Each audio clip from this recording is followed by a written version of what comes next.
What if the person you admired most carried a secret so dark it could shake your faith to its foundation? What if the truth only came to light after they were gone, hidden in a single letter, tucked away in the shadows of their wardrobe? This is the story of Jane, a young woman who stumbled on a letter from her late father, a respected pastor, and in that letter was a confession that no one could have ever imagined. The church compound was unusually silent that Saturday morning. A faint drizzle washed the street, as though heaven itself was weeping. People whispered in clusters, some clutching their Bibles, others shaking their heads in disbelief. The news had spread faster than wildfire. Pastor Emmanuel was dead. For more than 2 decades, he had been the pillar of his community, a man whose booming voice carried across the pulpit, whose fiery prayers lit up night vigils, whose words were quoted in homes far and near. To many, he was untouchable, a soldier of faith. But for Jane, he was simply Daddy. At the hospital, she had sat beside his bed, her small hands wrapped tightly around his weakening ones. "Daddy, you'll be fine," she whispered, trying to mask the quiver in her voice. He looked at her, eyes sunken, yet still burning with a strange glow. A faint smile curved on his lips. "Jane, stay close to God," he muttered, each word dragged with pain. "No matter what happens, never let his fire go out in your life." Then, almost like a candle snuffed out by a sudden breeze, the glow in his eyes faded. Jane screamed. Nurses rushed in. Machines beeped erratically, then fell silent. Her words shattered. The funeral was swiftly. The church auditorium overflowed with mourners, elders in flowing agbadas, widows in white scarves, young men and women who had once looked up to him as a father. Songs of sorrow filled the air. Some cried openly, others stared blankly, as though their spirits couldn't yet grasp the loss. Jane watched from the front row, clutching a handkerchief damp with tears. Her mind replayed her father's final words, "Stay close to God."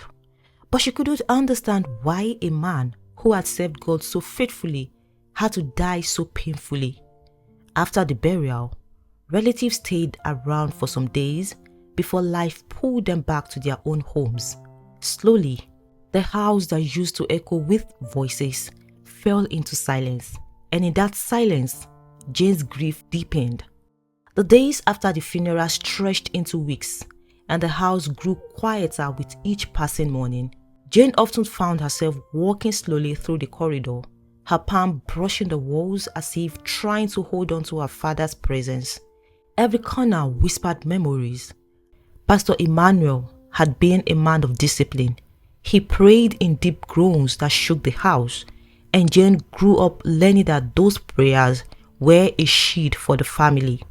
Now, the shield was gone. One evening, unable to contain the weight of her emotions, Jane slipped quietly into her father's bedroom. The air still carried his cologne. She closed her eyes and inhaled deeply, tears threatening to fall again. "Daddy," she whispered into the silence. She moved to his bed and sat down, her fingers tracing the patterns on the bedsheet. Slowly, she lay back, staring at the ceiling, and memories flooded her heart like a river breaking its banks. She remembered when she was 6 years old, too sleepy to walk after night vigil, and he had carried her on his broad shoulders all the way home. She remembered how he always told her, "Jane, never envy anyone. Your path is yours, and God will lead you in his own time." Her lips trembled. "Why then, Daddy? Why did God allow you to suffer so much at the end?" Her chest tightened with pain. She clutched the pillow and wept until her sobs filled the quiet room. Then, As the tears slowly dried on her cheeks, something stirred in her spirit. It was not a voice, at least not an audible one, but a pressing nudge, a weight that seemed to push her attention towards the wardrobe. She stared at it for a while, then shook her head. "Why am I even thinking like this?" she muttered, but the nudge only grew stronger, almost against her will. Jane rose to her feet and walked towards it. Her heart beat heavily, each step echoing in her ears. She hesitated, hand hovering over the handle, then finally pulled the door open. Inside were his suits, neatly arranged, just as he had left them. His shoes were polished and lined up in perfect order. Books and files were stacked on one side. Jane sighed, running her fingers over the clothes, feeling the fabric, wishing he were still here to wear them. But just as she was about to close the wardrobe, something caught her eye. At the bottom corner, half hidden beneath a stack of old files, was a brown envelope. It was sealed. She bent quickly, pulled it out and squinted at the words. For Jane, if she ever finds it. Her knees weakened. She sat back on the bed, envelope in hand, her fingers trembling. "What is this, Daddy?" she whispered, her voice shaking. With cautious hands, she tore it open. Inside was a folded letter. Her heart pounded like a drum. She unfolded it slowly, and her father's handwriting stared back at her. At the very top, the words read, "Hey Jane, if you're the one reading this, I knew you would find it." Her throat went dry. She took a deep breath and began to read. "If it's not you, then hello to whoever has stumbled on this letter. This race is not for the swift, neither is it for the strong. I pray that God shows me mercy. I write this with tears in my eyes. I have toiled and I have strayed. I don't know if I'll find forgiveness, but I must confess. Maybe my confession will save someone else. Maybe it will save you." Jane froze. She lifted her head from the paper and stared blankly at the wall. Her father's handwriting felt alive, as though his voice echoed through the room. Her lips trembled. "Daddy, what are you saying?" But her curiosity pushed her to keep reading. "Oh, believers, examine yourself daily to know whether you are still in faith. Do not be deceived. The devil is powerful, but there is no salvation in him. Guard your closet. Guard your heart. Temptation does not always come as a roaring lion. Sometimes it comes quietly, through what you watch, through the statuses you admire on WhatsApp, through the friends you envy on social media. When you see a friend doing well, never be quick to say, 'Show me the way.' There is only one way. His name is Jesus Christ. I wish I had remembered that sooner." Jane's breathing grew heavy. Her chest rose and fell with intensity. She clutched the letter tighter and forced her eyes to keep moving across the page. "This is my story. I was truly called by God, but things weren't rosy. Ministry was hard and the weight of responsibility was heavy. Then I saw my friend, someone I had started ministry with. He was thriving, living large, dining with celebrated men of God in the country. His church overflowed. His name was everywhere. Meanwhile, I labored and labored, yet struggled to pay bills. Every time I saw his updates online, I felt like a failure. Come on, Lord, I used to cry. Aren't we serving the same God? Why is he so blessed while I am left with dust? One day, I made the worst decision of my life. I asked him to show me the way, and that was the beginning of my doom. He smiled at me that day. He told me he would take me to the place where doors open. I followed him blindly, thinking it was some prayer altar or mountain. But when I arrived, what I saw made my blood freeze. Jane, my daughter, I cannot describe it fully, but I stood in the middle of men who called themselves pastors by day, but at night, they were part of a secret club. They laughed at my shock. They told me I was free to leave if I didn't want to join. And I did leave, but I had already seen their secrets. That night marked the beginning of my torment. Jane's mouth went dry. The room felt colder. Her eyes blurred with tears. But she forced them open. She read faster, almost afraid yet desperate to know how the story ended. I refused their offer, but because I had seen too much, they struck me with a sickness, a disease that defied every prayer, every fasting, every doctor's prescription. I groaned in pain for months. My skin burned like fire. My nights were endless torment. I cried to God for healing, but nothing changed. I should have held on like Job, but I was weak. Finally, broken and desperate, I returned to them. They welcomed me, not because they loved me, but because the devil is never tired of collecting more souls. They forgave me and they initiated me. From that day, my life was never the same. Jane dropped the letter on the bed and covered her face. Oh my God, Daddy. The tears flowed freely, soaking her palms. She rocked back and forth, the sound of her own sobs filling the room. After a long moment, she wiped her face roughly and picked up the letter again. She knew she had to finish it. Her father's story was only just beginning. Jane steadied herself. Her fingers shook as she turned back to the letter.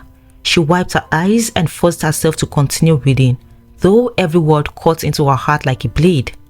Jane, my daughter, from the moment I joined them, my life changed, but it came with a price. The first year, they demanded the sacrifice. My heart broke. They said, "Give us your wife." I fell on my knees. I wept. I begged. Not her, please. She has stood by me through everything. If she dies now, people will suspect. They laughed and said, "Fine, then give us your mother." Oh, Jane, my precious mother, my prayer warrior, my shield. That night, I cried until I lost my voice. But in the end, I gave her. The next morning, she was gone. And just like that, things changed for me. My sickness vanished. Doors opened. My church exploded with growth. Crowd began to pour in. I built a massive auditorium. Invitation flooded in from everywhere. I was on television. Newspapers called me a household name.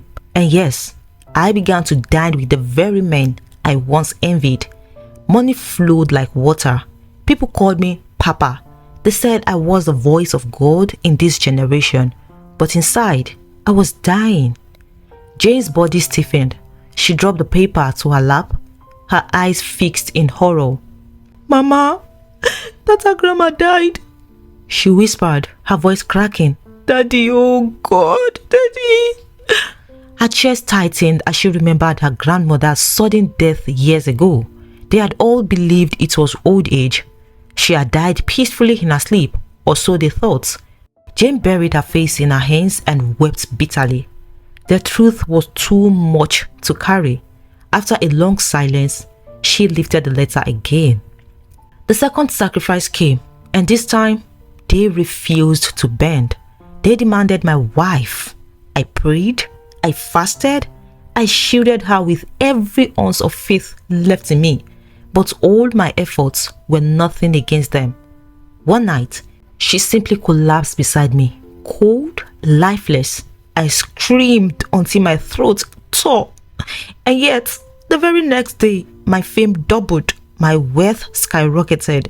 Crowds poured in like never before. But I was empty, hollow. I smiled on the pulpit, but I cried in secret. The world celebrated me, but I was drowning in sorrow.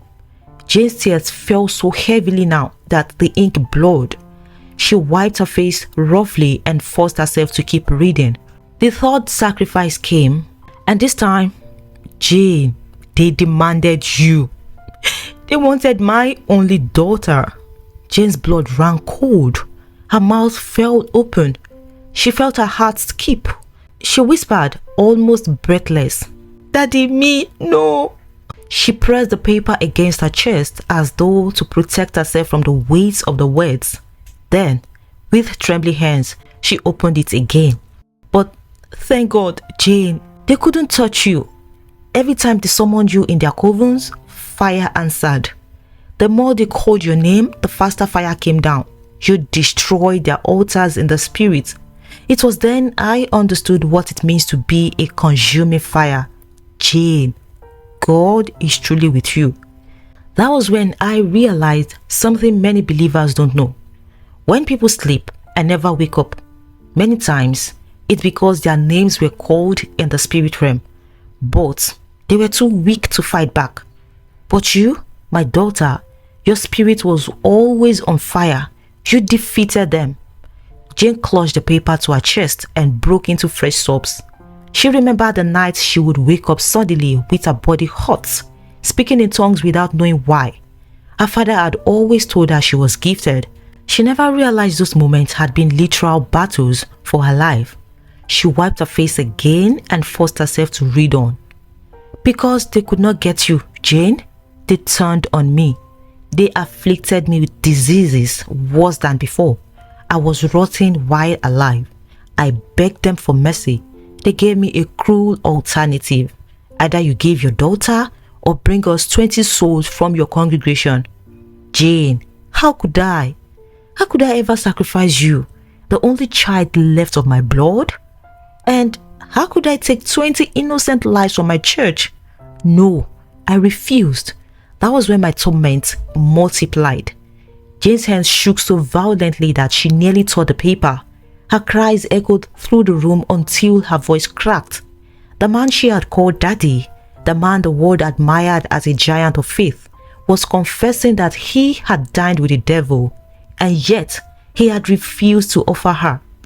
Her heart broke in two, but the letter was not over yet. Jane wiped her swollen eyes, but her hands kept trembling. The letter felt heavier now, as though every word carried not just ink, but blood and sorrow. She braced herself and continued. Jane, after I refused to sacrifice you, and after I refused to offer 20 members of my church, my life became hell on earth. The devil is a cruel master. Once you dine with him, he never lets you go free. They stripped me of everything. My wealth disappeared overnight. My body decayed while I was still breathing. My skin burned with invisible fire. Yet, water could not quench it. Doctors were confused. Medicines failed. I smelled of death, yet death refused to take me. I was left to rot slowly, like a man trapped in a furnace with no exit. I became a prisoner in my own body. Jane, I begged for death. Jane's lips trembled.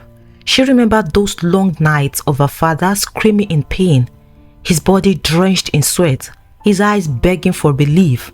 They had prayed, called doctors, tried every remedy, but nothing worked. Now, she knew why. One night, I had a dream. I saw my late father, your grandfather. He looked at me with sorrow. Soon, he said, "How has the mighty fallen? You beg for death? But have you considered where you will go after death? Heaven or hell?" I replied in anger, "I don't care. I just want to leave this world." He shook his head. He laughed bitterly. Then he turned and disappeared. When I woke up, the words echoed in my mind. "Have you considered where you will go?" That was when I realized hell was waiting for me if I died in that state. Jane, the pain of this world is nothing compared to the torment of hell. That night, for the first time in years, I fell on my knees, not as a pastor, not as a preacher, but as a broken man. I cried, "God, I don't want money. I don't want fame. I don't even want healing. I just want mercy." I prayed like a wounded dog, groaning until my body shook. For hours, only one word left my mouth: mercy, mercy, mercy. Jane pressed the letter against her chest and sobbed. She could almost hear her father's voice crying out in the night, begging God for forgiveness. I don't know if God has forgiven me, but I know this: His mercy is greater than all sins. That is why I wrote this letter. It may be my confession, but it is also my testimony. Do not envy others. Do not chase after fame and money. Do not let success on social media deceive you. If you must ask anyone to show you the way, let it be Jesus Christ. He is the way, the truth, and the life. Stay on fire, Jane. Never let the devil lure you into shortcuts. And never forget, it is better to suffer with God than to prosper with the devil. This is my story. This is my shame. But maybe, just maybe, it will save someone else. Jane's tears flowed freely as she read the closing lines. Her father, once celebrated as a mighty man of God, had died not just of sickness, but of secret, shame, and regret. Yet, in his final moment, he cried for mercy. She dropped the letter on the bed and buried her face in her hands. "Oh, Daddy, you fell, but you still fought to the end. Maybe God heard you. Maybe he showed you mercy." Her heart broke in pieces, but deep inside, she felt a strange fire ignite. She could not let the world remain blind. The room was silent except for Jane's quiet sobs. Her chest rose and fell heavily. So, this is the man I call Daddy. This is the pastor the world celebrated. A man who battled demons behind the pulpit while wearing a smile in front of the congregation. She picked up the letter again, staring at the last line. "Stay on fire, Jane. Never let the devil lure you into shortcuts. It is better to suffer with God than to prosper with the devil." Her lips trembled. She clutched the letter tightly and whispered, "Daddy, your voice is gone, but your words will not die with me. The world must know." At first, she thought about keeping it a secret, locking it away where no one would ever see. After all, if this confession became public, her father's legacy would shatter. His name would be dragged through the mud, his ministry remembered with shame. But as she prayed, a stronger conviction grew in her heart. This letter is not just about my father. It is a warning to the world. If I hide it, I bury the lesson. If I share it, I save lives. So, Jane made her choice.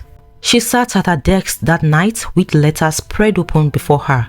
She took her laptop, opened a blank document, and began to type. She didn't write it word for word. Instead, she shaped it into a story.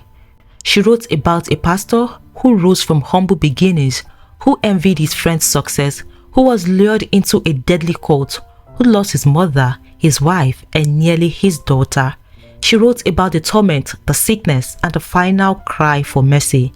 Hour after hour, the words poured out of her soul. Sometimes she paused, sobbing too hard to continue.